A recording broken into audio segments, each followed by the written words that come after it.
De Giorgi, lo más importante del texto, si bien tiene sus 3 periodos, lo que corresponde a lo académico, lo que corresponde a lo gremial y lo que corresponde a lo legal, acá particularmente en De Giorgi da toda la explicación de la lucha histórica que se tuvo que hacer en nuestra disciplina para que tengamos hoy en día una ley que nos reconozca como tal y que reconoce las 5 áreas principales que después vemos en la unidad 2, ¿sí? Voy a ir después desglosando cada texto. Y el texto de Alba Mustaca nos va a hablar del rol o el papel de la psicología experimental en nuestra disciplina. Lo que ella hace ahí es una gran crítica en realidad. Por un lado, es un doble sentido su texto, ¿no? Hace una crítica a que no hay tanta investigación en psicología en Argentina, que eso recién ha sido en los últimos años, y que se debe, no es porque sí, sino que se debe justamente a la historia de cómo se construyó nuestra disciplina en el país, que ahí lo vamos a ver, pero también lo que hace es reconocer, un segundo,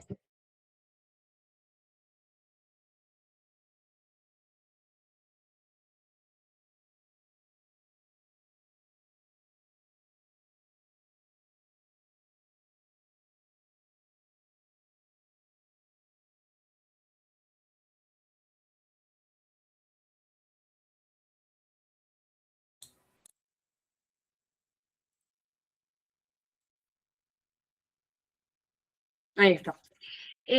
Como les decía, lo que hace también es reconocer un montón de trabajo que hay en Argentina al respecto de la investigación. Por ejemplo, hay uno muy importante que tiene que ver para las personas que están dentro del espectro autista, ¿sí?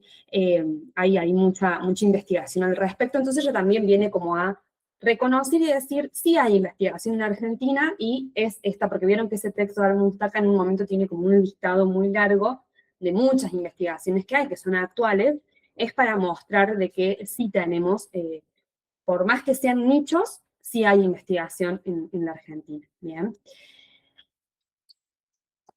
Bueno. Después tenemos entonces, acá para entrar más en el detalle, de 1891 a 1930 es el periodo de la psicología sin psicólogos, ¿sí?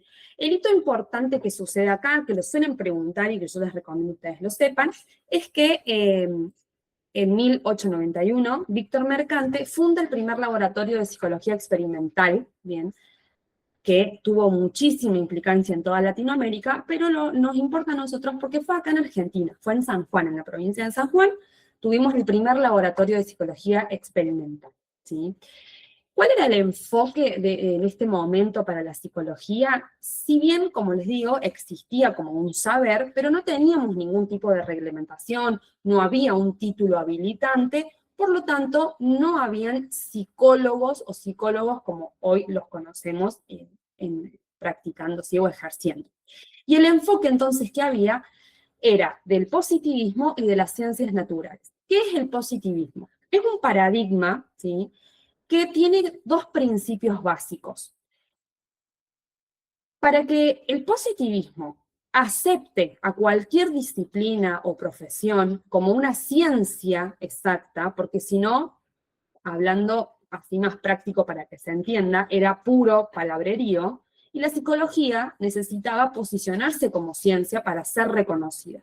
Entonces, lo que pedía el positivismo como paradigma era posicionarse como ciencia. Para que vos seas una ciencia tenés que tener 2 requisitos básicos. Un objeto de estudio concreto, nada de abstracciones, y usar el método de las ciencias naturales, el método experimentalista. ¿Bien? Entonces, la psicología en ese momento todavía no estaba en auge el psicoanálisis, eso fue un poquito después, lo vamos a ir viendo, pero el psicoanálisis estudia, lo que viene a proponer es el inconsciente. Y el inconsciente no es algo tangible o concreto que lo podamos tipo medir, agarrar, ver y utilizar bajo el método experimentalista. Entonces, ¿qué es lo que se va a estudiar en este momento? La conducta, que es lo observable, lo que se puede medir. Y de ahí viene esta tan impronta de los laboratorios, ¿sí? Que también algo muy importante, lo dije en la clase pasada, suele ser pregunta también, ¿cuál fue el primer laboratorio de psicología a nivel mundial, si se quiere? Es con Wundt, y que también de ahí se desprende después que acá, en Argentina, Víctor Mercante, tengamos el primer laboratorio de psicología experimental, ¿sí? Acá hay una diferencia igual con esto que estoy diciendo ahora, justamente de Wundt y de Víctor Mercante, si bien eran una psicología bajo laboratorio, si se quiere, pero tenían diferentes enfoques.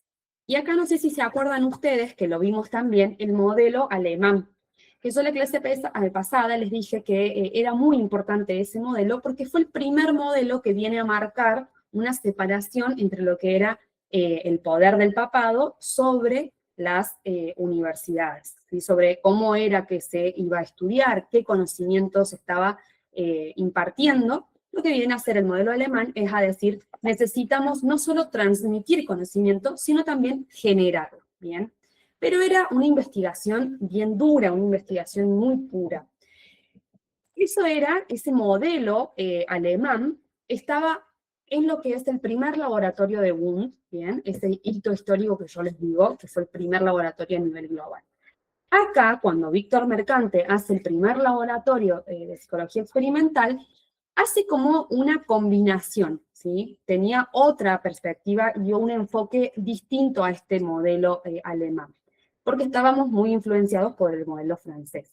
Entonces, lo que hace, si bien es investigar en lo que es en el laboratorio, esto que les digo de la conducta, la medición, poder hacer escalas, por ejemplo, de inteligencia, que eso también un poco lo vemos después en el área clínica, pero lo que quería hacer Víctor Mercante era aplicar eso que podía investigar al territorio, a la comunidad, y que también se pudiera enseñar, ¿sí? No que quede puertas adentro en el laboratorio únicamente. Esa es un poco la diferencia entre ambos laboratorios, pero eran de psicología experimental. Y acá lo que nos dice la profe Luque, que por eso este periodo se llama de psicología sin psicólogos, quienes ejercían, quienes estaban dentro de todas estas investigaciones y demás, no eran psicólogos, ¿sí? Eran médicos, educadores, filósofos, pedagogos, médicos psiquiatras, pero no había un psicólogo o una psicóloga, por ejemplo, nuestros profes en la facu son psicólogos y psicólogas, ¿sí? Que harán distintas prácticas o teorías, algunos hacen investigación, otros solo docencia, algunos harán consultorio, pero tienen subtítulo de psicólogos y psicólogas. En ese momento no era así, ¿bien? Bueno. Y acá, de 1930 a 1950, se hace un giro que tiene que ver con un giro muy, más bien cultural. Lo que pasó fue pasar del giro filosófico a la psicotecnia. ¿Qué sucede? Cuando aparece la reforma del 18 también, por eso es importante que primero sepamos el contexto y toda la historia de la universidad y de la facultad, ¿sí? Cuando aparece la reforma universitaria, gran parte de las críticas que hacían los reformistas era justamente a este modelo positivista, porque era un modelo, como yo les digo, que se necesitaba como requisito básico un objeto de estudio concreto, se necesitaba utilizar el método científico, el método de las ciencias naturales. Era una ciencia muy reduccionista, porque se estaba estudiando al ser humano únicamente desde lo biológico, desde el área biológica, no tenía en cuenta otras aristas. Y era un modelo dominante, entonces los reformistas también criticaban eso. Entonces el contexto social, político, económico, también se empieza a plantear la necesidad de cambiar ese modelo que estábamos teniendo de psicología, ¿sí? Bajo qué estábamos estudiando, qué estábamos produciendo. Entonces, en este contexto es que se hace un rechazo al positivismo. Acá entra una figura muy importante que también se le suelen preguntar, que es Ortega y Gasset. Aclaro que no son dos personas, es una sola persona, es su apellido Ortega y Gasset. Bien. Ortega y Gasset es un pensador, un filósofo español que tuvo mucha importancia acá en Argentina, en Latinoamérica, porque vino a plantear y una frase que ustedes leyeron en el texto que dicen el positivismo ha muerto, porque tiene que ver con un cambio cultural, ¿sí? Ya necesitábamos otro tipo de psicología, porque además también, acá en la Latinoamérica y Argentina, ya se habían producido gobiernos de facto, ¿sí? Un montón de dictaduras, ya habían pasado también, estaban pronto a pasar todos los que son los contextos a nivel mundial de guerras mundiales, o sea, Se necesitaba un cambio de lo que estábamos estudiando en la psicología, cómo lo estábamos impartiendo. Entonces se hace este giro y se produce un rechazo al positivismo, a esta ciencia más bien dura que yo les estaba explicando. Y es absorbida la psicología, si se quiere, por filosofía, ¿sí? Por los conocimientos más filosóficos. Entonces se empieza a estudiar el espíritu, el alma, se empiezan a hacer preguntas sobre si nuestro cuerpo físico tiene conexión tal vez con el alma, y qué es el alma, y qué es el cuerpo. ¿Sí? Empieza a tener otro tipo de enfoque la psicología. Dicho sea de paso, por eso nuestra carrera cuando se crea dentro de la Facultad de Filosofía y Humanidades. Recién, muchos años después, tuvimos facultad propia, ¿sí? Y también lo que pasó acá en esta época es que estaba en 1940 lo que es el gobierno de Perón, ¿sí? Y el gobierno de Perón, dice el texto, vino a plantear la necesidad de la psicotecnia. En este momento, donde estaba Perón en el poder, nuestro país se empieza a industrializar, empiezan a haber un montón de fábricas, ¿sí?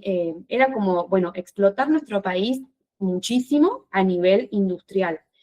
Y para eso se necesitaba justamente poder saber qué trabajadores se necesitaba y qué tipos de trabajadores en cada área de una fábrica, ¿sí? Esto tiene que ver también con los modelos, ya lo vamos a ir viendo, con los modelos, vieron el área laboral, ¿sí? El área del trabajo y las organizaciones que plantea el modelo taylorista, fordista. Bueno, acá el modelo era taylorista, y como el objetivo era, así dice también el texto, el hombre correcto en el lugar correcto, ¿sí? Es decir, poder hacer psicotecnia era muy importante para el Estado, por eso se nos empieza a necesitar también a nosotros como psicólogos y psicólogas, para poder decir, a ver, bueno, vos, Sofi, porque estoy viendo acá el mío, vos, Sofi, sos más apta para esta tarea concreta en esta parte de la fábrica. Vos, Mayra, para esta otra. ¿Sí? Entonces, para justamente poder sacar el mayor provecho de este momento de industrialización en nuestro país. Bien.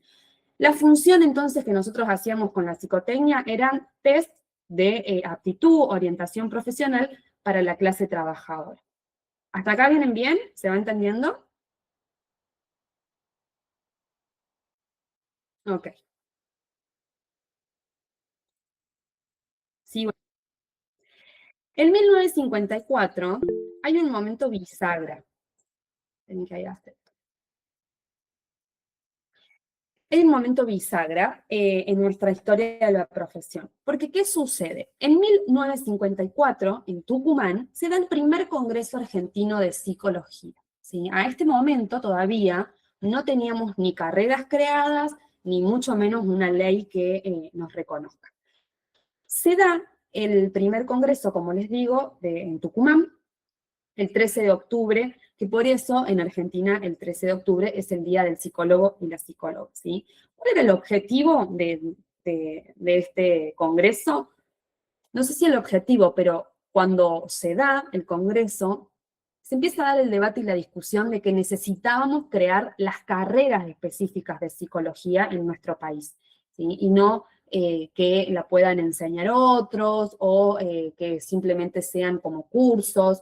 Por ejemplo, nosotros tenemos hoy en día en psico la carrera de acompañante terapéutico. Eso relativamente es reciente, ¿bien? Antes no estaba en la universidad pública lo que es la carrera para AT.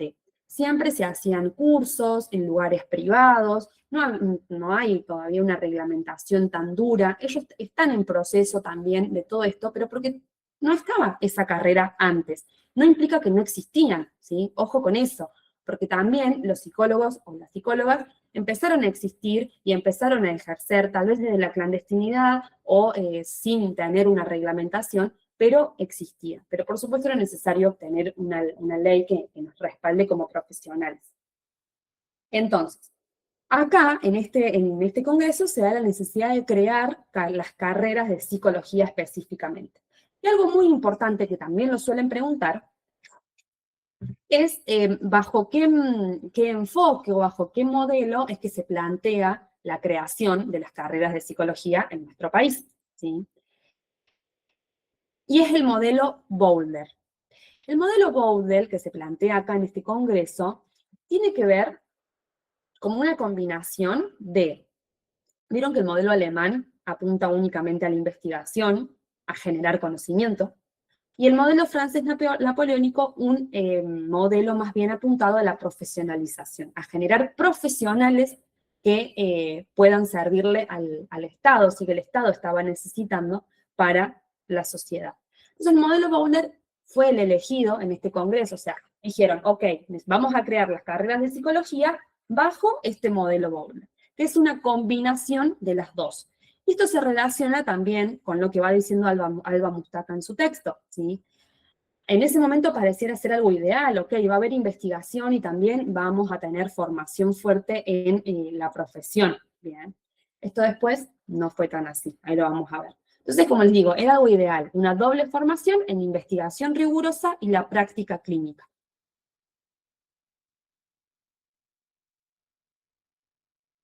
Ahí se me va la otra, ahí está. Ahora bien, el periodo de 1955 a 1960, acá tenemos, a ver, contexto político. En el 54, como les dije, pasó lo que es el Congreso, ¿sí? Y que esto hace que, obviamente, luego sí se creen las carreras de psicología. La primera fue en el 55, en Rosario, ¿bien? Y esa también suele ser pregunta de examen, preguntarles cuál fue la primera. Esperen que voy a aceptar.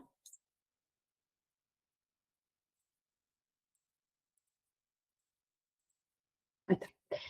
Eso también les suelen preguntar, ¿sí? ¿Qué estaba pasando en este momento? Contexto político. En el 54 se da el Congreso, bien, en Tucumán. Estábamos bajo el gobierno de Perón. En el 55 hay un golpe de Estado que derroca y saca del poder a Perón, y la consecuencia de esta situación política, económica, social, dice el texto que se produce una desperonización. Todo lo que tenga que ver con el gobierno de Perón era mal visto y se iba a destituir. La idea era sacarlo de circulación, básicamente, ¿sí? Por eso, justamente, es que acá se elimina la psicotecnia y ese modelo industrial que yo recién les estaba diciendo. Así que nosotros teníamos que hacer psicotecnia para los trabajadores. Bueno, se elimina la psicotecnia. Casi que se termina sacando, no hacemos más eso. Y al mismo tiempo se empiezan a crear en el 55, que también en este mismo año, como les digo, la primera carrera de psicología en Rosario. La pregunta es, ¿quién nos va a enseñar en este momento? ¿Quiénes van a ser nuestros docentes, nuestros profesores?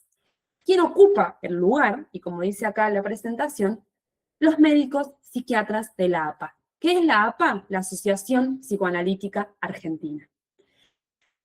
Hasta ese momento, la APA era algo muy elitista, era un nicho muy reducido, no es que todo el mundo hacía psicoanálisis, ¿bien? Era solo reservado para algunas personas, sobre todo los médicos psiquiatras, con una fuerte impronta en un médico, en un modelo médico hegemónico, ¿sí?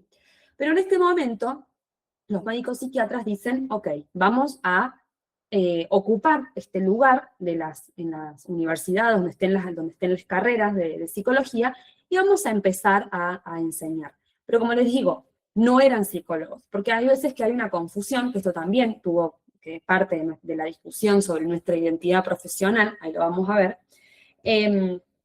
No es lo mismo ser psicólogo que ser psicoanalista, y a veces se los toma como sinónimos, ¿sí? Y no es lo mismo, porque podemos ser psicólogos y tener trabajar bajo otro enfoque, otra teoría. El psicoanálisis no es solo la psicología como tal.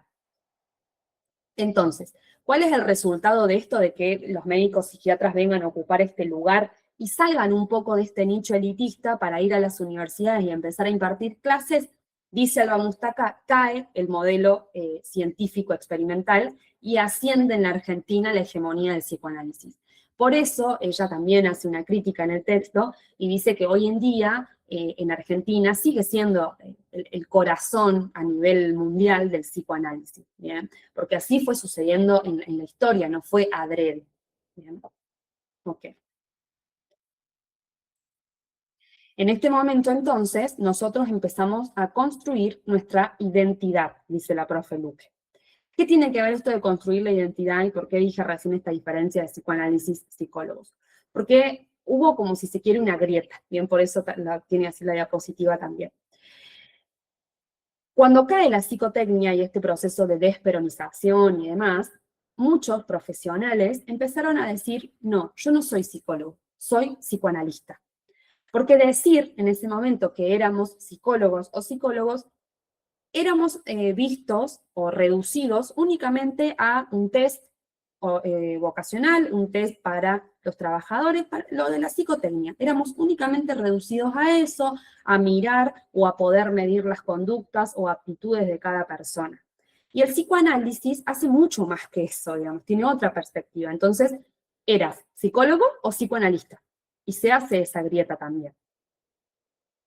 Por eso acá empieza esto de construir nuestra identidad. ¿Sí? Al final, en esta construcción de nuestra identidad, se termina produciendo esta grieta en la historia. ¿Bien?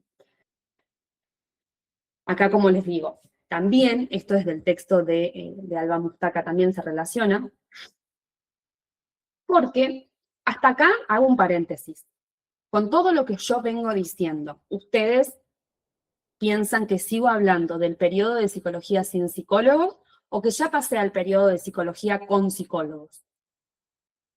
Díganme ahí en el chat.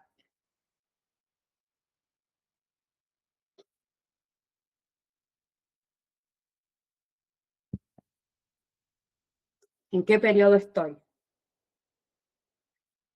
O pueden prender el micrófono, no hay problema. Muy bien, Inés. Sí, psicólogos. Muy bien, Sil. Exacto. Seguimos en el periodo de psicología sin psicólogos, ¿ok? Entonces, acá nuestra identidad entra en conflicto. ¿Por qué razón entra en conflicto? Esto también, como les digo, el texto de Alba Mustaca. La psicología, teníamos el psicoanálisis y la psicología experimental, ¿bien?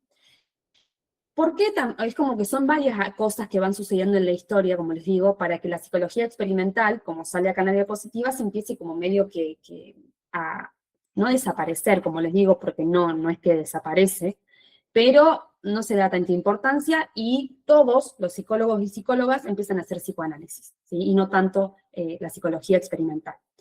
Porque lo que sucede también es que el psicoanálisis, como les decía recién, pertenecía a un nicho muy elitista, ¿sí? O sea, gente de mucho dinero, no era cualquiera quien lo ejercía, era más bien como a puertas cerradas.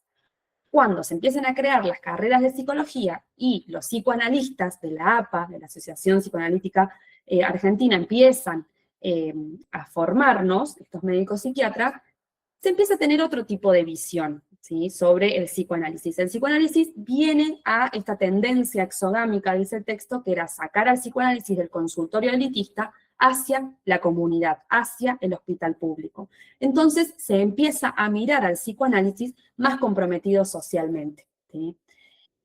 Más conectado con la sociedad, con la comunidad, y no esta mirada elitista. Y se lo asocia, dice Alba Mustaca, relacionando también el psicoanálisis con ideologías más bien de izquierda, ¿sí?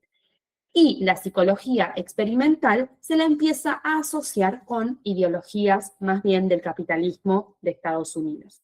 Entonces, por nuestra misma historia, o sea, la reforma del 18, nuestra historia en la Argentina y Latinoamérica, como les vengo diciendo, de gobiernos de facto, de dictaduras, en este momento había gran parte de la población que se iba a identificar más con el psicoanálisis, por la ideología más bien de izquierda, que con la psicología experimental. ¿Sí? Entonces también ahí se produce esta grieta, si se quiere, por eso acá hay como dos caminos. ¿Y qué termina pasando entonces acá? Ese modelo Bowles del primer congreso en Tucumán, que era ideal, que bueno, creemos las carreras de psicología bajo este modelo, se abandona directamente para pasar a un perfil netamente clínico.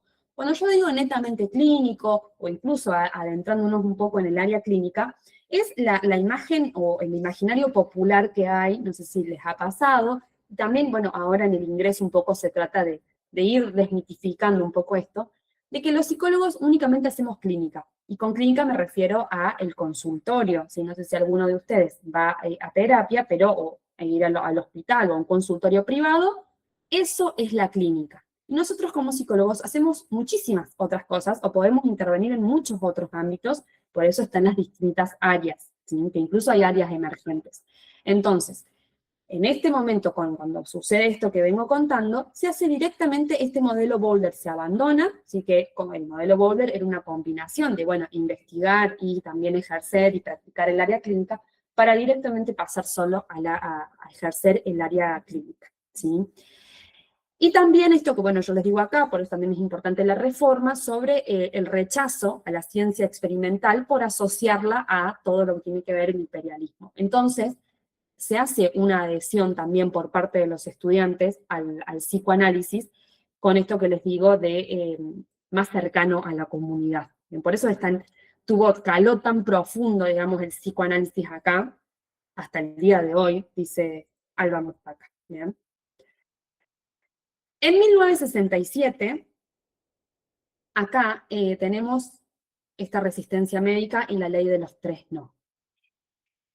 ¿Qué sucede acá?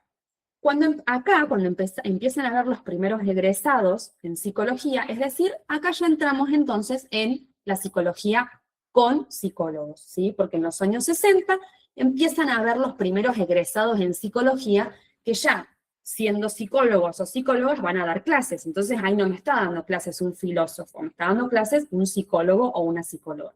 Entonces el periodo es psicología con psicólogos.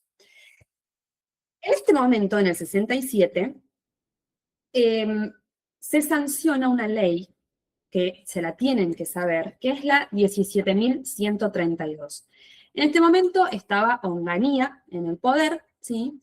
Y lo que esta ley se conoce como la ley de los tres no, porque prohíbe a los psicólogos tres cosas. No podemos hacer psicoterapia, es decir, la clínica básicamente. No podemos hacer psicoanálisis y no podemos prescribir psicofármacos, medicación. Nos miraban y nos posicionaban como auxiliares del médico. ¿Quién nos posiciona ahí? La gran hegemonía médica que había en ese momento, ¿sí? Nos veían como auxiliares, no como un par, ¿sí? Que hoy en día, por ejemplo, el psiquiatra y el psicólogo trabajan juntos interdisciplinariamente. Éramos vistos como auxiliares. Como dije hace un rato, esto no quiere decir que no ejercíamos, de todos modos, de manera clandestina, ¿sí? O en grupos más bien reducidos, el psicoanálisis, o que se seguía estudiando esto que no nos permitían hacer. Pero legalmente esta ley es la que nos reconoce y nos ignora, porque por primera vez una ley nos nombra como profesión, como disciplina, o sea, ok, existimos, pero existimos para que nos digan lo que no tenemos que hacer. Entonces esta ley es una paradoja en sí misma, ¿sí? Bien. Y acá, en este periodo de 1976-1983, que fue, si se quiere, acá estábamos en el 76, último golpe de Estado, todavía no estábamos en democracia, y la última dictadura que tuvimos acá en Argentina. Como les digo, contexto, eso también lo vimos en la clase pasada, se cierran un montón de carreras, se produce una persecución política, ideológica, la fuga del cerebro, bueno, voy a ir tirando como para que se vayan acordando, hilando el contexto, ¿sí? ¿Qué sucede en este momento entonces con este contexto de dictadura militar, donde nuestras carreras, que eso también ustedes lo dijeron muy bien en la clase pasada, nuestra carrera particularmente es subversiva, ¿sí? En ese momento. Es decir, no iba a la par de la ideología de quienes estaban al poder, que eran los militares. Que me gustó mucho lo que dijo una compañera en la clase pasada, que básicamente nosotros, como psicólogos o psicólogas, siempre vamos a generar pensamiento crítico o vamos a hacer cuestionar a las personas su día a día, el por qué las cosas son así. ¿Podrían ser diferentes? Sí, ¿cómo? ¿Por qué? Somos un poco quienes veníamos a molestar. Entonces, ¿qué pasa con nuestra facultad, con nuestra carrera? Se cierra, ¿sí? Y empieza esta persecución y como le dije recién, esto no implica que se dejó directamente de hacer o de existir la psicología, pero hubo un repliegue a consultorios privados o grupos de estudio muy en casas, ¿sí? En nichos donde se juntaban los profesionales egresados de la psicología a seguir impartiéndola, a seguir hablando del tema, pero no lo podemos hacer de manera abierta. ¿Sí? Hubo un montón de fuga de cerebros, persecución, lo que hablábamos, ¿bien? ¿Qué sucede también en este momento? Llega acá todo un pensamiento que se lo van a ver ya en tercer año, que tiene que ver con Lacan, ¿sí? Lacan, tenemos el psicoanálisis de Freud y el psicoanálisis de Lacan, ¿sí? No son contrarios, inclusive Lacan, figura muy importante, dice que hay una frase muy conocida de él, que él dice, si ustedes quieren ser lacanianos, sean lacanianos, yo voy a ser siempre como de Freud, ¿sí? Y de ahí, porque él hace como una relectura de la obra de Freud. Pero llega acá todo lo que es los pensamientos y las posturas de Lacan, llega acá a Argentina. Y acá también es donde se produce esto que les digo yo, esta crisis de identidad, donde el profesional, los recién egresados, prefieren llamarse psicoanalistas antes que psicólogos, que fue lo que decía recién yo, el porqué de eso. Entonces acá estábamos pleno periodo de construir nuestra identidad profesional. ¿Qué somos? ¿Qué hacemos? ¿Dónde podemos ejercer? ¿Bien? Y con esta ley de los 3 no, que nos prohibía hacer, entonces, bueno, era como, únicamente nos vamos a quedar como auxiliares, contexto de dictadura militar, bien, estaba como complicado para nosotros poder trabajar y ser psicólogos y psicólogos, ¿sí? En el 83 al 85 retorna la democracia, y acá tenemos la conquista legal, que para De Giorgi este es el periodo de plena legalización, si se quiere, institucionalización, porque también ya empezamos a tener o se empieza a pensar la necesidad de crear las facultades de psicología. Recuerden que recién en el 98, acá en Córdoba, se crea la facultad de psicología, es decir, nos separamos de la facu de filo, ¿sí? Justamente esta resolución que les puse acá, la 2447/85, es decir, el /85 es el año en que se sancionó, ¿sí? 1985, que es el reconocimiento de las incumbencias profesionales, es decir, lo que podemos hacer como psicólogos y psicólogas. ¿Cuál fue el logro de esto? Que el psicólogo está legalmente habilitado para la clínica y la psicoterapia autónoma, es decir, ya no está en vigencia la ley 17.132, la ley de los 3 no, sino que ahora ya se nos reconoce legalmente. Y algo muy importante que es del texto de Giorgi, que es del periodo gremial, es que empezamos a tener también instituciones que nos iban a defender como profesionales. En esto, por ejemplo, tenemos el Colegio de Psicólogos, FEPRA, sí que son instituciones que cada provincia tiene el colegio de psicólogos y psicólogas, y FEPRA es a nivel, la federación, digamos, de psicólogos a nivel país. ¿Bien? Entonces, el tener estas instituciones gremiales que nos iban a poder defender, era porque también empezaron a presionar para que existiera una ley que nos reconozca. Por eso yo les decía, estudien todos los textos medios, estos 3 medios que a la par, porque si entendemos, por ejemplo, el periodo de plena institucionalización o de pleno reconocimiento legal, donde ya tenemos las leyes, podemos ya automáticamente relacionarlo con el periodo de Giorgi, que tiene que ver con el periodo gremial, que a su vez este periodo, si nos vamos a Luque, ya es el periodo de psicología con psicólogos, ¿sí?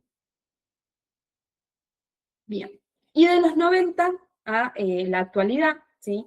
Acá, como les digo, en el 86 se crea la facultad de psicología en la UBA, porque en este momento estaban las carreras, como ya sabemos, pero dentro de otras facultades. También en el 91, ¿sí? Se crea la UAPSI, Asociación de Unidades Académicas de Psicología, o sea, instituciones que nos empiezan a representar como profesionales.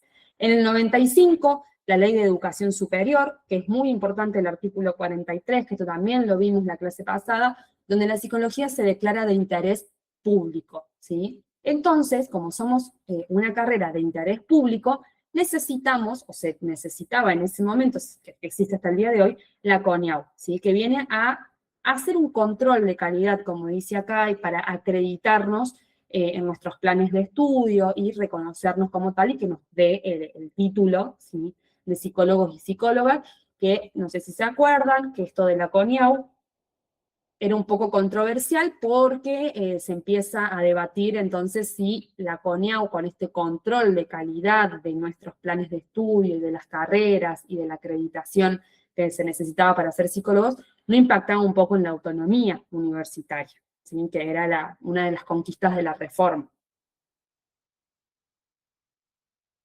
Bien. Ay, se me va, ahí está. Entonces, acá, ¿dónde queda la ciencia en todo esto? ¿Sí? Si hay tanta hegemonía psicoanalítica. Bueno, Mustaca nos dice, como les decía al principio, hace una crítica a esto, pero hay nichos muy importantes que hacen investigaciones, la verdad, muy buenas, y hay que reconocerlas, en nuestro país, ¿sí? Pero sigue siendo el corazón del psicoanálisis a nivel mundial. Lo que dice Alba Mustaca es que falta formación metodológica rigurosa en nuestras carreras. Por ejemplo, nosotros en nuestra carrera, en la Facu de Psico, en tercer año tenemos una materia que se llama Metodología de la Investigación Psicológica, que ahí justamente vemos toda la parte más de investigación en nuestra profesión, pero después no están en otras materias tan atravesado de ese modo, ¿sí? O sea, después nosotros en segundo año tenemos una materia, que es la materia de psicoanálisis, en tercer año tenemos psicopatología, donde vemos más bien las lecturas de Lacan, ¿sí? O sea, ahí sigue habiendo una fuerte impronta psicoanalítica, más allá de que, como les dije también, ustedes tienen un plan nuevo que contempla otras aristas, que ustedes en primer año pueden hacer seminarios electivos que ustedes elijan, donde justamente talleres y seminarios que elijan, me refiero a que tienen que hacerlas obligatoriamente porque nos pide el plan, aprobado por la CONIAU, ¿sí? Ahí voy relacionando también, porque esto parece muy abstracto, pero en realidad nos atraviesa a todos y a todas a la actualidad, ¿sí? Son seminarios o talleres que hay temáticas más actuales, si se quiere, o más de investigación, o otro tipo de teorías o enfoques que no son únicamente del psicoanálisis, ¿sí? Pero no quita que, bueno, nuestra historia fue tan marcada por el psicoanálisis, porque quienes nos forman, si se quiere, por primera vez, son esos médicos psiquiatras de la APA que bajan un poco de ese grupo tan elitista para ir a enseñarnos en la universidad, ¿sí?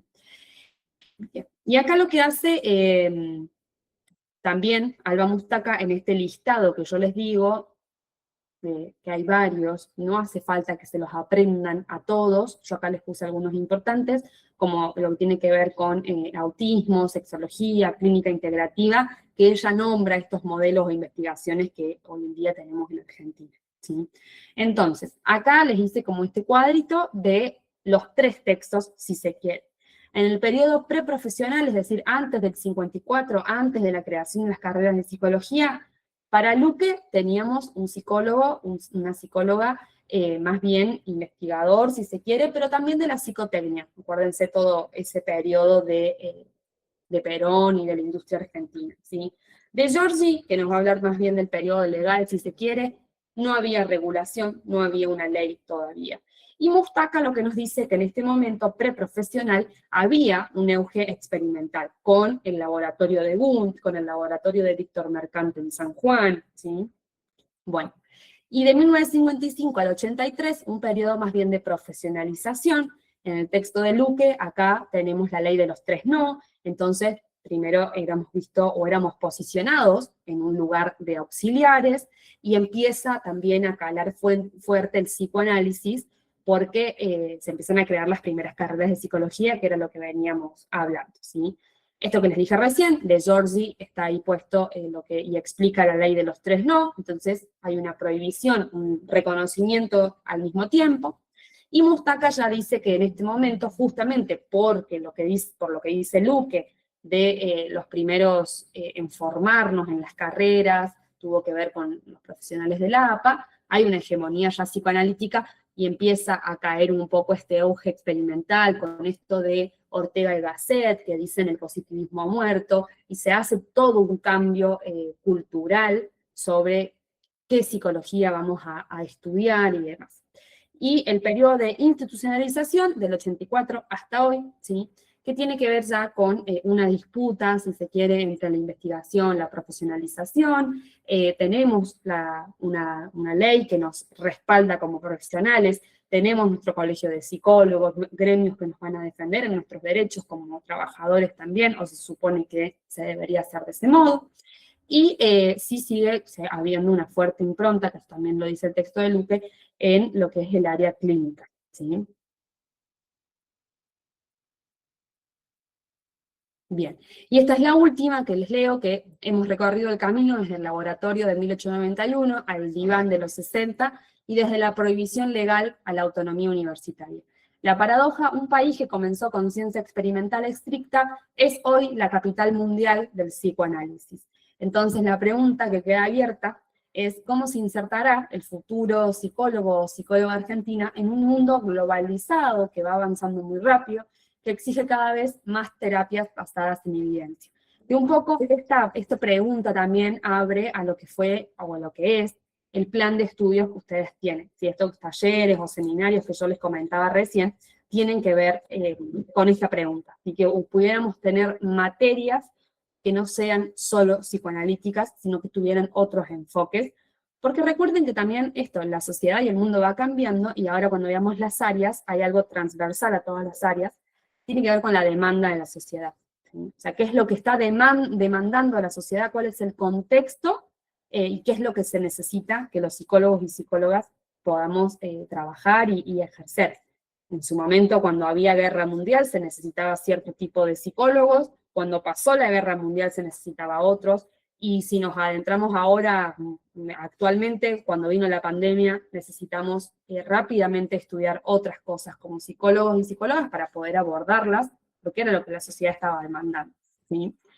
Bueno, y con esto termino lo que es el periodo, nuestra historia profesional, perdón, y de la disciplina, relacionando los tres textos. Así como les dije, les recomiendo que los estudien juntos. Voy a abrir acá.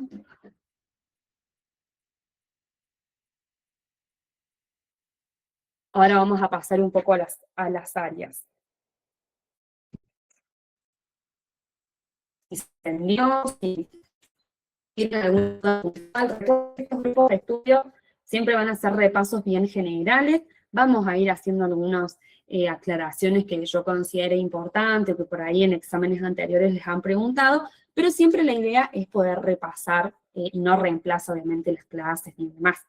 Así que si tienen alguna duda puntual, me pueden decir. Bueno, lo que vamos a hacer ahora, para pasar al otro tema, son las 5:11, a las y cuarto, 5 minutitos, recreíto, voy a calentar el agua, vayan al baño, y seguimos con las áreas. ¿Sí? Vamos a ver el área clínica, sanitaria, social, y el área del trabajo y de las organizaciones. Esas 4 vamos a ver ahora. Así que en 5 minutitos volvemos.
Bueno, ¿cómo andan? ¿Cómo van llevando esta primera parte?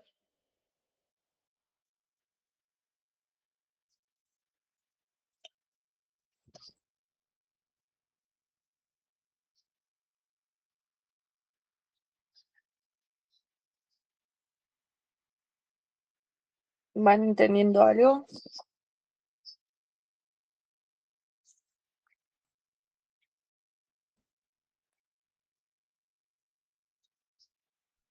Esta parte de las áreas es un poco más linda. Por lo general, lo más denso suele ser la historia, pero es más linda lo que viene.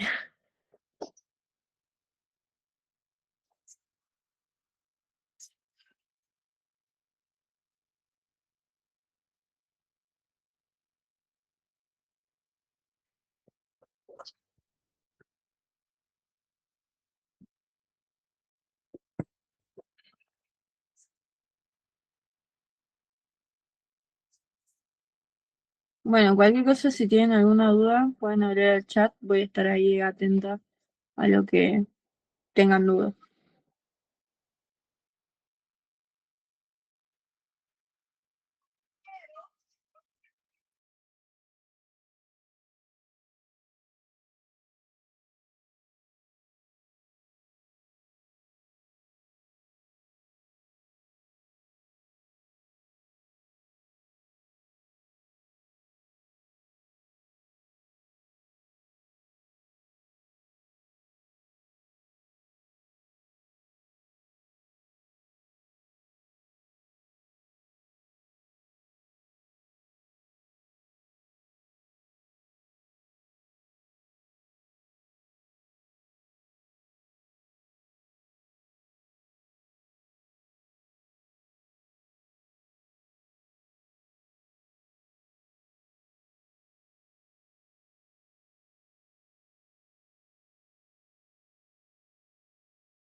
Bueno, seguimos entonces. ¿Qué área les cuesta más? ¿Cuál les está haciendo más dificultad?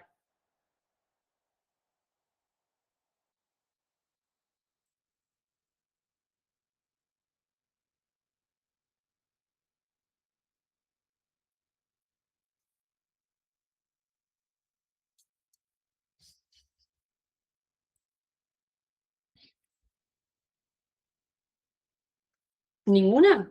¿Se saben todas?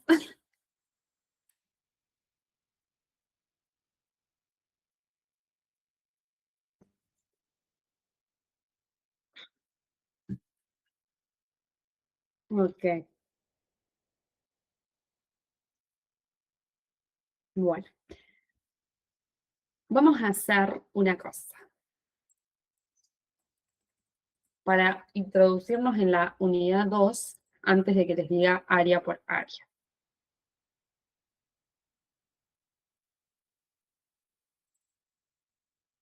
Esperen que ahí les voy a compartir algo.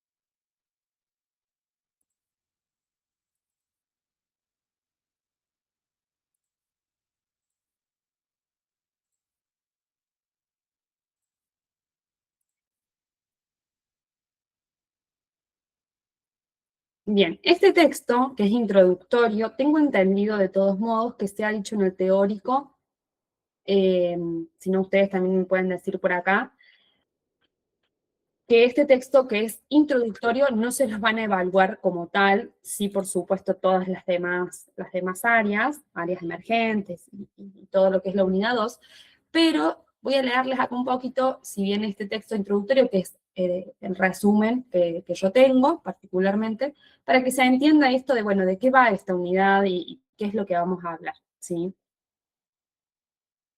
Les leo acá.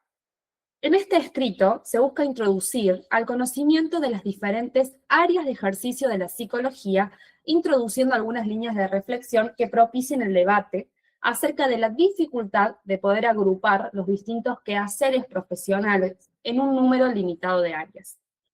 La diversidad de respuestas a la pregunta ¿qué crees que hace un psicólogo o una psicóloga? Responde a distintos roles o quehaceres que podemos desempeñar en diferentes áreas de ejercicio profesional, ¿sí?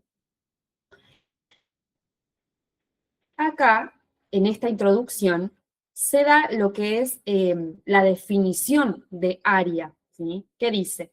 Se puede considerar área de la psicología a la esfera de acción específica que responde a un cúmulo suficiente de conocimientos con una demanda social instaurada que legitima delimitando objetivos y población específicos y que no puede ser abarcada por una esfera de acción mayor.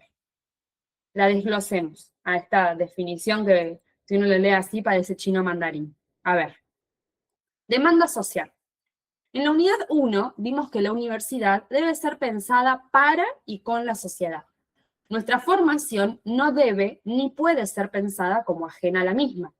Como profesionales de la salud mental, se debe estar en constante formación para atender a lo que la sociedad necesite, demande de nuestra profesión. Un ejemplo de ello lo constituye el surgimiento del área clínica, que se desarrolla particularmente a partir de la Segunda Guerra Mundial ante la necesidad de atender a los soldados que regresaban de la guerra y que tenían severas padecimientos psicológicos, ¿sí? Para lo cual se requirió responder desde los conocimientos de la psicología para poder ayudarlos a elaborar, ¿sí?, estos traumas de la guerra. Puse este ejemplo acá como demanda, porque eso es algo muy importante, que ahí lo vamos a ver también cuando veamos específicamente el área clínica, pero fue a partir de una demanda y de un contexto específico que surge el área clínica, ¿sí? Cuando dice alcance de un área, más allá de las definiciones de cada una, va a existir, por supuesto, una estrecha interrelación entre las mismas. Entonces, es necesario contar con un conjunto de conocimientos e investigaciones que respalden científicamente los conceptos y accionarios de los profesionales de cada área, ¿sí? Así es que cualquiera sea el área que un psicólogo ejercite su rol, siempre va a requerir investigar, lo que le permitirá otorgarle el carácter científico a su quehacer profesional, y de este modo responder a las demandas sociales desde un conocimiento reflexivo, sistemático y metódico.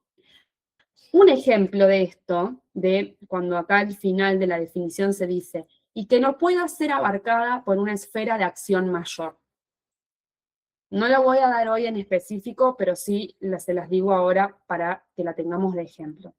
La psicología jurídica, vieron que dentro de la psicología jurídica hay una subárea específica que es la psicología forense. ¿Por qué no existe el área como tal de psicología forense y por otro lado psicología jurídica?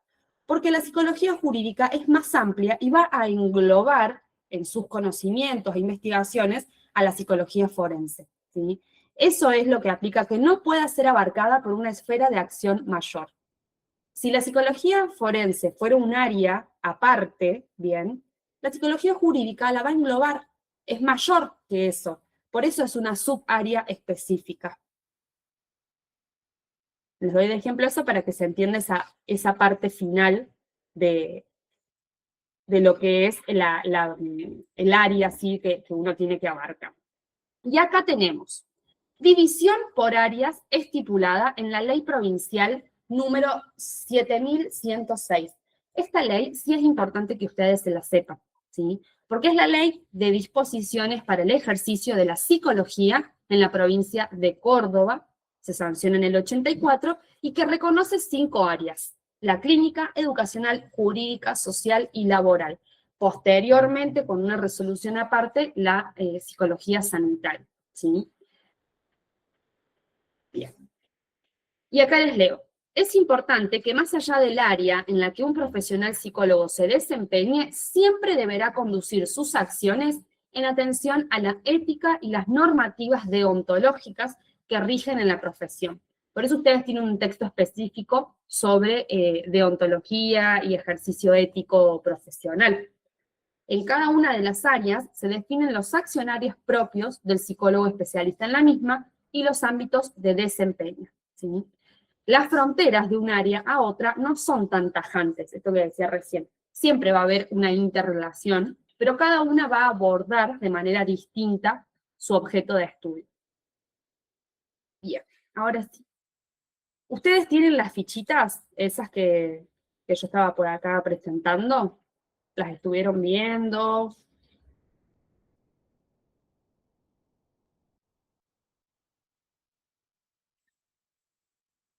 Vamos a ir acá con la clínica, ¿sí? Si no las tienen, nosotros tenemos un drive donde tenemos todos estos recursos. Así que en todo caso, se lo piden a Ori y les pasamos ese drive. Que hay más recursos aparte de las fichas. Entonces, psicología clínica. Es la primera porque fue la primera en reconocerse y donde más disputa hubo, fue lo que vimos hace rato. La psicología clínica, entonces, es una especialidad reconocida y legitimada legalmente en el ejercicio profesional, en la ley que les dije recién, ¿sí? Lo principal, o palabras clave, porque recuerden que ustedes rinden múltiple opción. Entonces hay palabras clave que ustedes les pueden ayudar para reconocer un área o diferenciarla de otra, ¿sí? Se orienta específicamente en la clínica a la evaluación, diagnóstico, tratamiento y prevención de los padecimientos psíquicos y, por supuesto, a la promoción de la salud mental. ¿Cuál es el objeto de estudio de la clínica? Va a estudiar los procesos psicológicos implicados en el malestar, la enfermedad, los problemas emocionales, conductuales, interpersonales. Incluye, por supuesto, una evaluación de diferencias individuales, capacidades cognitivas, aspectos de la personalidad, ¿sí? ¿Y dónde se va a aplicar la psicología clínica? Yo creo que es más fácil que ustedes entiendan cada área cuando logramos diferenciar los ámbitos de aplicación. Creo que ahí está la clave, sobre todo, para poder diferenciarlos, ¿sí? La clínica va a ser en consultorios privados, en clínicas, hospitales generales, hospitales psiquiátricos, centros de salud, instituciones educativas, más bien como orientación, organizaciones sociales, comunitarias, ¿sí? Pero sobre todo en las primeras, consultorios privados, clínicas, hospitales, ¿sí? Hay distintas modalidades que uno puede ejercer dentro del área clínica, ¿sí? Modalidades de intervención. Podemos hacer psicoterapia individual, ¿sí? Que es cuando, o sea, vamos, si ustedes, como les decía recién, si alguno de ustedes va al psicólogo o a la psicóloga, eso es practicar, digamos, la psicología clínica. Y van a hacer psicoterapia individual. También existe grupal, familiar, psicoterapia de pareja, o también con el tema de las edades. Uno puede hacer psicoterapia individual para niños y adolescentes, o psicoterapia individual solo para adultos, ¿sí? Y estas palabritas clave que tienen en la ficha, justamente se las puse para que les sirva a ustedes en el momento del examen. Para identificar de qué área estamos hablando. Evaluación diagnóstica, psicoterapia, orientación psicológica, que hay una diferencia entre psicoterapia y orientación psicológica, eso es importante que ustedes lo sepan, ¿sí? Las técnicas proyectivas, que eso de las técnicas proyectivas fue más bien en un primer momento. Tienen que ver, tal vez lo vieron en alguna película o en alguna serie, con el test de Rorschach, que son, lo voy a decir así, pero no se dice así, lo digo para que solamente se entienda y porque, bueno, estamos ingresando a la facu y demás, pero son el test de Rorschach, esas láminas que tienen manchas, que no se dice manchas, lo aclaro por las dudas, pero para que se entienda. Que tienen esas manchas donde el psicólogo pregunta, ¿qué ves acá? Sin ninguna otra inferencia, simplemente, ¿qué es lo que ves? Y ahí la persona, el sujeto va a decirlo, ¿sí? En algún primer momento esto se usó mucho, hoy en día también, pero cuando empieza la clínica, era más bien una clínica que tiene que ver con el modelo del positivismo, la psicología experimentalista que digamos hace rato, con crear escalas de medición de la inteligencia, por ejemplo, ¿sí? Y hacer estas técnicas proyectivas. Otro concepto importante es la alianza terapéutica, que es un componente inespecífico de la psicoterapia, ¿sí? Los componentes específicos tienen que ver con la teoría. Por ejemplo, yo voy a ser una psicóloga, psicoanalista o psicóloga cognitiva conductual, ¿sí? Depende de qué lentes yo me voy a poner para abordar distintas problemáticas o padecimientos psíquicos. La alianza terapéutica es un componente inespecífico y dice el texto que es fundamental y es, si se quiere, lo más importante que los componentes específicos, que se pueda dar esta alianza terapéutica que tiene 3 componentes. ¿Se acuerdan los 3 componentes de la alianza terapéutica? Que son fundamentales para que se pueda dar y que se pueda dar un progreso más bien óptimo, si se quiere, en lo que es la terapia y la persona que llega a consultorio. Hay 3 componentes que tiene la alianza terapéutica. A ver si se acuerdan.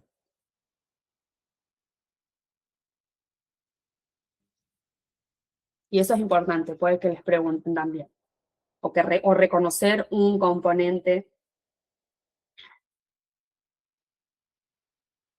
¿El vínculo? Exacto. Eso es la alianza terapéutica, el vínculo. El vínculo que se constituye entre, dice el texto, paciente, lo vamos a decir como dice el texto también, hoy en día esa discusión ya está un poco más saldada, porque hablar de paciente implica poner a la persona en un lugar pasivo, así que hoy en día no hablamos de paciente, y también va a cambiar cómo nombramos a la persona consultante, si se quiere, depender de la teoría desde donde nos posicionemos, ¿sí? No es lo mismo Perdón. individuo que sujeto. ¿Ahora Sí, es beneficiario, puede ser, en vez de paciente? puede ser Bueno, también, sino también se dice usuario, sujeto, persona, o persona consultante, o persona que va a consulta, ¿sí? Porque en un momento al hablar únicamente de paciente, que por muchos años eso fue así, era posicionar a la persona en un lugar, como les digo, pasivo, como que no tenía mucha implicancia en esa ida y vuelta de la psicoterapia, ¿sí? Que justamente por eso es importante la alianza terapéutica, porque la persona es claramente protagonista en ese proceso. No es que nosotros como profesionales, porque tenemos todo el cúmulo de saberes, vamos simplemente a intervenir sin tener en consideración a esa persona que está ahí. ¿Sí? Entonces no es paciente, no es pasiva, es activa en el proceso psicoterapéutico. La alianza terapéutica, entonces, es el vínculo que se construye y tiene que ver con un vínculo de colaboración, un vínculo de confianza, ¿sí? Que se juega entre la persona, vamos a decir paciente porque así lo dice el texto, y el profesional psicólogo o psicóloga, ¿sí? Que tiene que ver con, primero, establecer los objetivos de la terapia. Es decir, ¿a qué venís a terapia? ¿Sí? ¿A qué va esa persona o por qué quiere empezar el proceso psicoterapéutico? Porque está atravesando un duelo, porque tiene que trabajar algún tema de ansiedad, por hablar de, pueden existir muchísimas objetivos a trabajar, ¿sí? Que también van mutando, no siempre es el mismo que el que se trabaje. Inclusive a veces uno puede llegar a la psicoterapia con cierta demanda, si se quiere, que uno ponga en palabras, sí, vengo por X motivo, que después durante el proceso psicoterapéutico nos vamos dando cuenta que tal vez hay otras cuestiones que tienen que ver con eso, ¿sí? Pero para no irme mucho, la alianza terapéutica con 3 componentes adentro cruciales. Primero, establecer el objetivo, que se va a trabajar en ese encuentro, ¿sí? En esos encuentros que se tengan. Después, establecer las tareas. ¿Cómo vamos a abordar ese objetivo? ¿Sí? ¿Qué tareas se van a ir haciendo en conjunto para ir abordándolo? Y el tercer componente tiene que ver con el vínculo de confianza y de empatía que se tenga con el profesional para que la persona pueda expresarse justamente y pueda comentar y pueda hablar sin sentirse juzgado, que tenga confianza en la otra persona. O sea, eso es básico. Si la persona que va a consulta no confía en nosotros o no se siente cómodo, va a ser difícil que nos cuente abiertamente lo que piensa, lo que le pasa. Por eso la alianza terapéutica, siendo un componente inespecífico, es crucial para el avance o el progreso de la terapia, de la psicoterapia. ¿Sí? Bien. Y acá en la ficha también tienen hitos clave que puede que les pregunten. ¿Qué tenemos? Estos hitos históricos tienen que ver con el desarrollo de cómo se fue dando la psicología clínica. En el 96, Whitner funda la primera clínica psicológica y define el campo de la psicología clínica, ¿sí? Después, en el 95, viene Freud, que publica estudios sobre la histeria, que es, si te quiere, el origen del psicoanálisis, donde ahí se empieza a calar fuerte toda la obra de Freud. Y después tenemos la escala de Binet y Simon, que es el primer test para evaluar capacidades cognitivas en niños, ¿sí? Estos hitos históricos fueron marcando, como les digo, el desarrollo de la psicología clínica. Y acá en las fichas también les puse un caso aplicado a cada área. Yo les recomiendo que practiquen mucho este tipo de casos, sobre todo porque ahora se viene el trabajo práctico evaluativo, que también les decía hace rato, obviamente ustedes lo saben, pero puede que en los trabajos prácticos les den casos y ustedes tengan que identificar a qué área pertenece, ¿sí? Acá yo les puse, una mujer adulta consulta a un psicólogo clínico en un hospital general porque sufre ansiedad y ataques de pánico que afectan su vida cotidiana. El profesional realiza una evaluación diagnóstica usando entrevistas, pruebas psicométricas, identifica lo que está sucediendo y desarrolla un plan terapéutico basado en la terapia cognitivo-conductual, ¿sí? A lo largo de varias sesiones trabajan juntos en estrategias para reducir esos síntomas y mejorar su calidad de vida. Es algo individualizado para esa persona, en un hospital.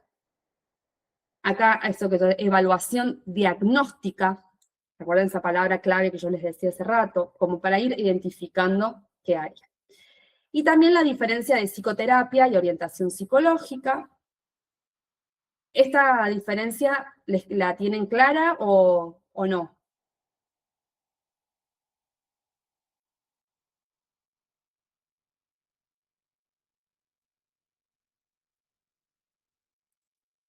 La psicoterapia era lo que yo venía hablando recién, ¿sí? Y la orientación psicológica, para que sea fácil de recordar, tiene que ver, por ejemplo, algunas personas que quieren, no saben, quieren estudiar algo en la universidad, pero no saben qué. Entonces van a un psicólogo o una psicóloga que les va a hacer orientación vocacional. Se le aplican test y pruebas diagnósticas para evaluar las aptitudes o recursos que tenga esa persona y ver con qué carrera sería más compatible, si se quiere, para estudiar, ¿sí? Entonces, la orientación psicológica apunta a algo específico, que tiene que ver tal vez con crisis vitales de la persona, o cambiar de trabajo, cambiar de profesión, ¿sí? Es una intervención breve, focalizada, ¿bien? La psicoterapia ya va a tratar otro tipo de padecimientos, tiene que ver con un tratamiento más prolongado, entra en juego, por supuesto, la alianza terapéutica. Y acá les dejé algunas preguntitas clave para repasar, ¿sí? Profe, Dime. perdón, puede ser que en la orientación psicológica nada tiene que ver con la patología, no es nada, en cambio en la psicoterapia sí tenemos ya una base psicopatológica, ¿puede ser? Exacto, exacto.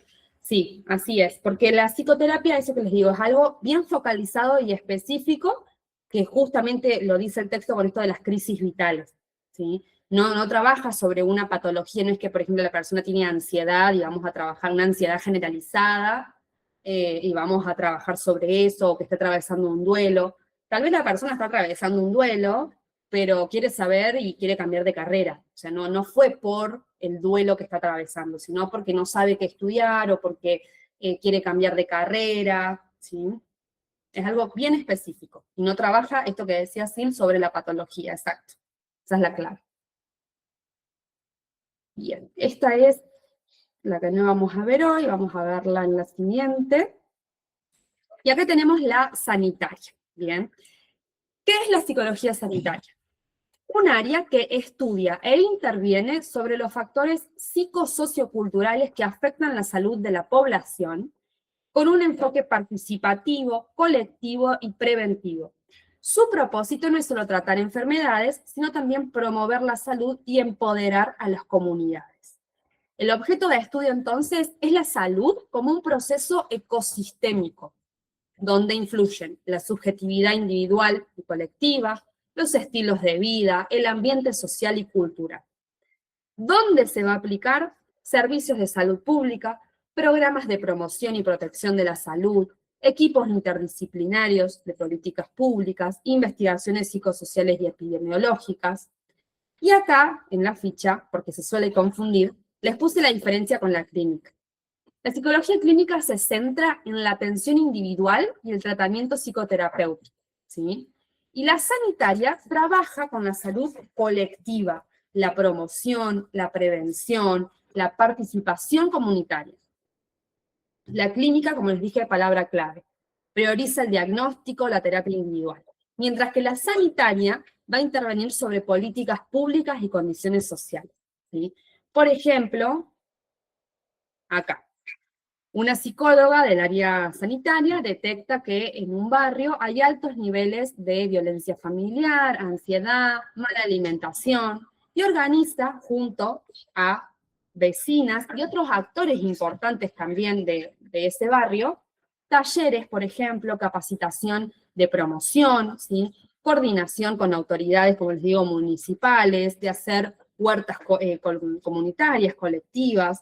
Es decir, la comunidad decide las acciones en conjunto y el profesional acompaña ese proceso, ¿sí? Porque no se trata de preguntarse por qué este barrio tiene altos índices de X enfermedad, ¿sí? O por qué este barrio enferma tanto, sino que la pregunta clave es por qué o qué aptitudes y recursos tiene este barrio que podemos potenciar para mejorar la calidad de vida. El enfoque es otro. No se mira desde la enfermedad, sino que se mira desde un enfoque ecosistémico, algo más global, más integral sobre la salud. Porque la salud no es solo la ausencia de enfermedad, tiene que ver con un montón de otras aristas psicológicas, biológicas, relacional, vincular, ¿sí? Para promover la salud, ¿sí? Entonces no se dice, bueno, a ver, ¿cómo podemos curar? No es esa el eje o el enfoque de la psicología sanitaria, sino que se trata de empoderar a las comunidades, a las personas, sobre su salud, ¿sí? Por ejemplo, hacer talleres de salud sexual integral es una forma de promover la salud en las personas, ¿sí? De que sean, sobre todo esto, protagonistas de eso. Porque hay que ver qué concepción de salud tienen esas personas, cómo ven todo lo que tiene que ver con el cuidarse, el cuidar al otro. Bien, acá palabras claves: salud comunitaria, enfoque ecosistémico, promoción, prevención, políticas públicas, estilos de vida, ¿sí? Eso también hay que tener en cuenta, que hay distintos estilos de vida. Y en este texto están los paradigmas. Esto también puede que se los pregunten, ¿sí? ¿Qué tiene que ver con los paradigmas? Lo que quiere es un recorrido histórico también, porque va del paradigma tradicional a un paradigma de salud comunitaria, ¿sí? Y acá les voy a achicar, así creo que se ve mejor. Ahí está. El tradicional, esto que les decía recién, ¿sí? ¿Cuál es la concepción de salud que tiene el paradigma tradicional? La salud es la ausencia de enfermedad. O sea, si una persona no está enferma es porque hay salud. Pero, ¿qué tiene que ver? ¿Enferma cómo? Que esté enferma bien orgánicamente, pero tal vez a nivel psíquico tiene otro tipo de padecimientos. Entonces no tiene que ver solo con la ausencia de enfermedad. Entran un montón de otras aristas con el bienestar psicológico, social, lo que decía recién. ¿Y quién decide qué hacer en el modelo tradicional? Principalmente el médico, que eso también es lo que decía recién, cuando nos posicionamos en un lugar que sabemos a veces tanto, o creemos saber tanto, o porque somos profesionales, o porque tenemos un título, nos habilita a. Y hay que entender que trabajamos con personas, y estas personas son activas en el proceso. Y aparte, es algo, una pregunta o algo que yo siempre les planteo. ¿Qué mejor, o sea, la misma persona, la misma comunidad, va a saber lo que le está sucediendo que nosotros que venimos de afuera, entre comillas? Por eso es importante involucrarnos en las comunidades o en los barrios, ¿sí? Porque son activas en ese proceso. Y hay que co-construir con la comunidad distintos dispositivos para intervenir o talleres, si nosotros es únicamente como una bajada de línea. Cuando esto digo principalmente el médico, es como si, por ejemplo, vamos al doctor porque nos duele la espalda. Ah, bueno, sí, mira, toma esta medicación, tómala cada 8 horas y te va a pasar. Chao. ¿Por qué le duele la espalda? ¿Habrá otra cosa por detrás? La medicación, por supuesto, va a hacer que se le pase el dolor de espalda, pero quitamos, o sea, ahí realmente solo miramos desde la enfermedad, no desde el lugar de un enfoque de salud ecosistémico, ¿sí? Esto también, ¿qué enfoque va a usar? Biologicista, se va a centrar en el cuerpo, en la enfermedad. El objetivo es prevenir, curar enfermedades, ¿sí? Después se pasó a un paradigma de salud colectiva.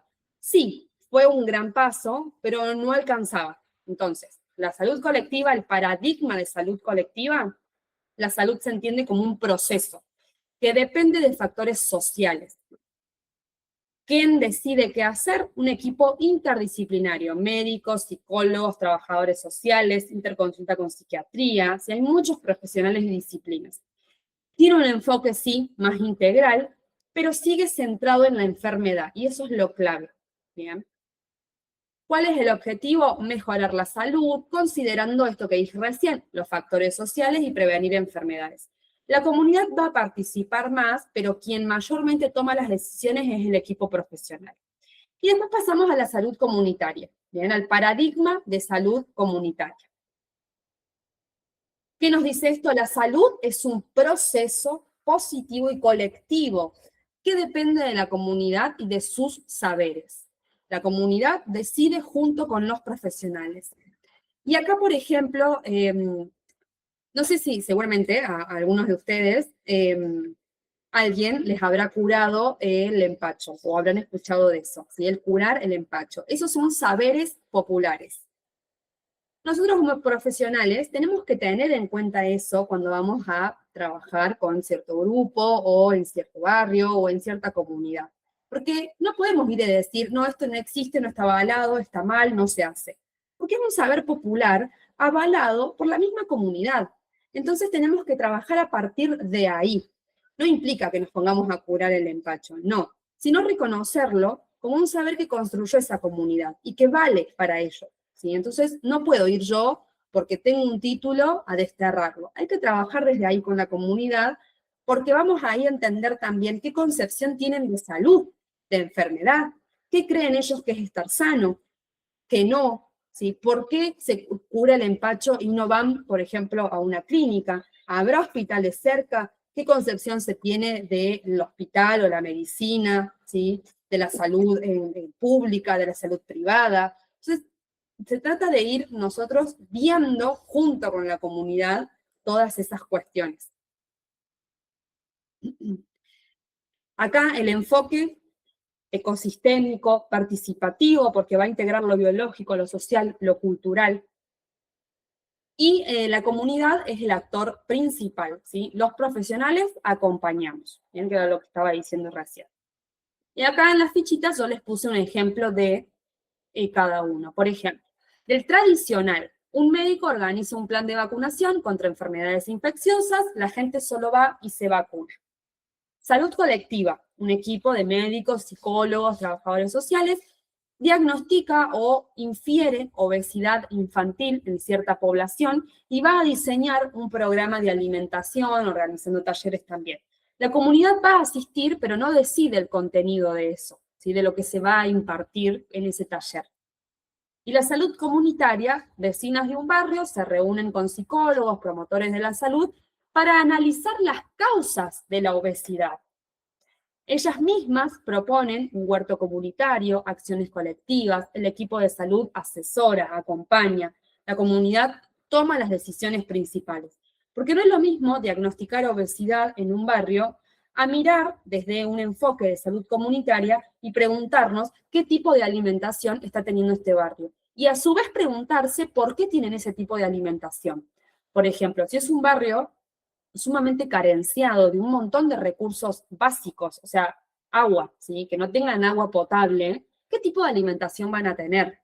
¿Y esto es culpa del barrio, de la población, o tiene que ver, en realidad, con ausencia del Estado, falta de políticas públicas? Bueno, un psicólogo del área sanitaria, interdisciplinariamente con otras profesiones, podría generar algún proyecto para el barrio, como esto que les digo, huertos comunitarios, donde las personas puedan tener otro tipo de alimentación. ¿Se entiende cómo es que es distinto el enfoque de uno y otro?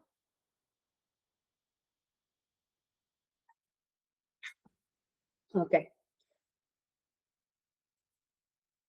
Bueno, y en la ficha, preguntitas para repasar. Y acá tenemos lo que es psicología social aplicada, entonces.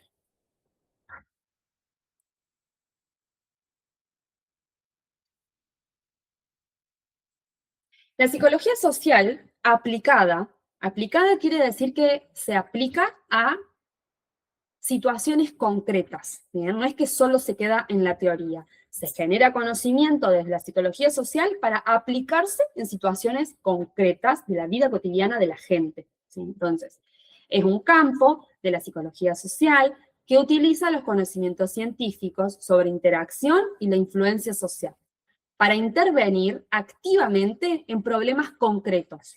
Su propósito principal es mejorar el bienestar colectivo, reducir el sufrimiento social y transformar las relaciones humanas. Esto que les dije recién, se diferencia de la psicología social porque no se limita a describir fenómenos, sino que interviene para producir cambios sociales concretos, de ahí aplicada. Uno de los métodos más importantes, y lo tienen que saber, es el de investigación-acción propuesto por Lewin, que integra el estudio con la intervención práctica. Entonces, la psicología social aplicada se consolidó como respuesta a la crisis de la psicología social básica, criticada por su baja relevancia social. Esto que dije acá tiene que ver con una psicología bajo el paradigma del positivismo, lo que vimos en la historia de nuestra profesión, ¿sí? Reconoce la importancia de los valores y la ética, buscando actuar con responsabilidad, compromiso con las comunidades, ¿sí? ¿Cuál es el objeto de estudio de la psicología social?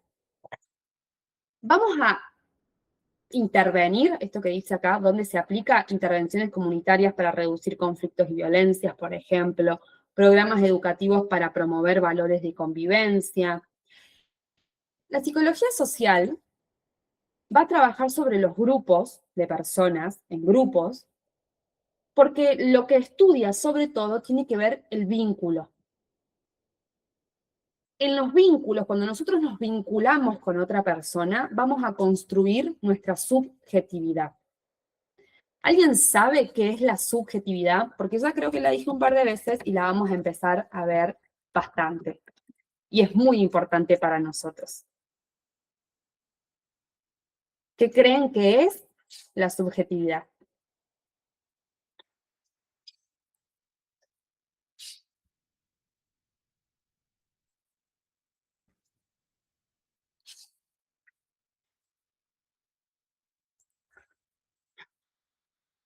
Miren, la subjetividad tiene que ver con nuestra manera de percibir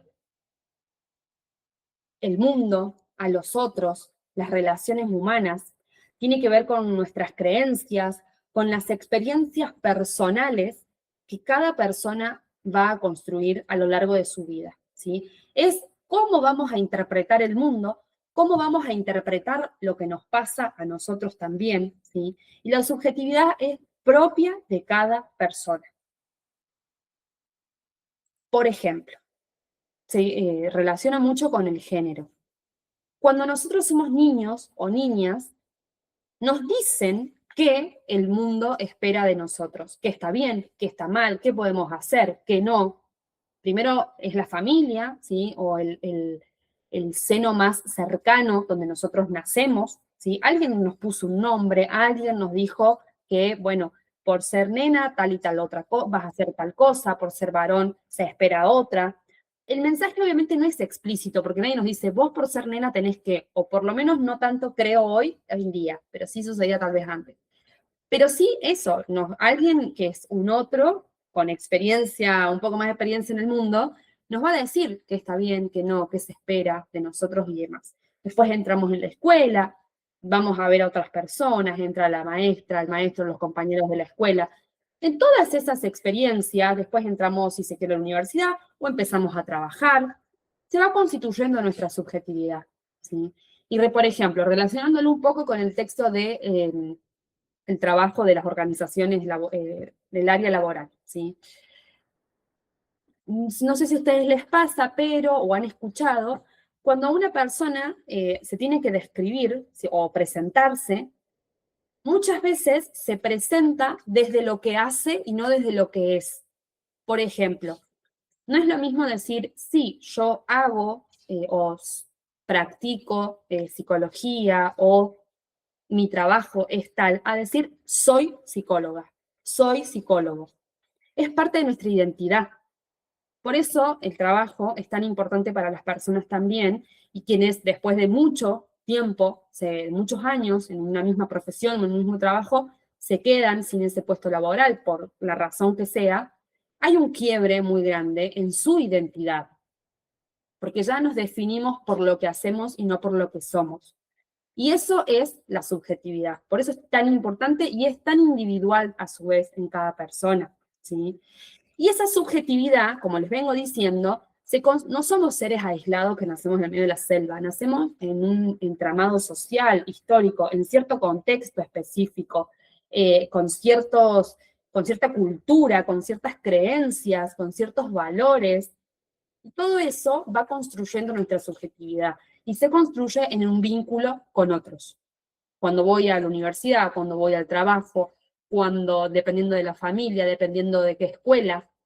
Y a partir de esa subjetividad que nosotros construimos es que vamos a actuar sobre el mundo y es que vamos a interpretar al mundo. La psicología social por eso se enfoca en los vínculos y trabaja con los grupos, ¿sí?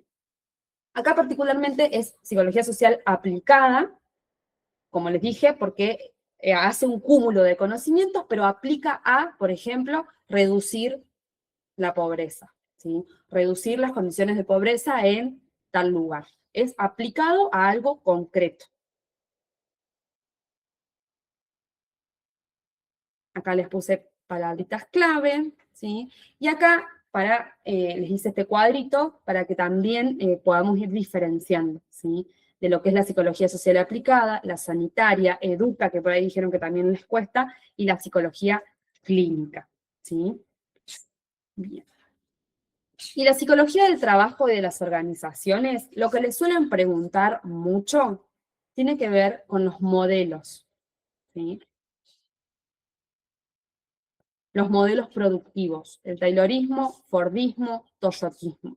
Eso se lo tienen que saber porque se lo suelen preguntar mucho, o les suelen poner, como les digo, ahora que se viene el trabajo práctico evaluativo, casos particulares o concretos para que ustedes lo identifiquen también, ¿sí? ¿Tienen alguna duda específica de estos modelos? Y algo también importante es que la psicología del trabajo, de las organizaciones, esto que dice acá, estudia la relación de las personas con el trabajo y las organizaciones para promover la salud mental y poder mejorar la calidad de vida. No es que somos recursos humanos, ¿sí? No. ¿Cuáles son las condiciones de vida que implican en esa persona, en ese trabajo? Bueno, hoy tenemos un ejemplo muy claro de eso, ¿sí?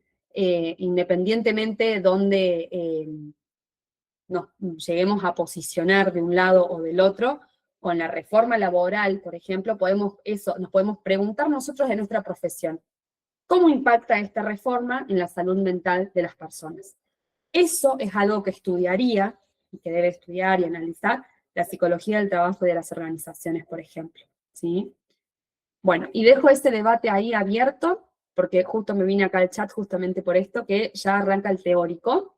Así que llego hasta aquí. Cualquier pregunta, como saben, me hablan al WhatsApp, al grupo, y ahí les pasamos también los recursos y lo que estuve presentando hoy, ¿sí? Que bueno, les mando un abrazo. Que anden muy Gracias, bien. profe, un beso. Un beso, Sil, hasta luego.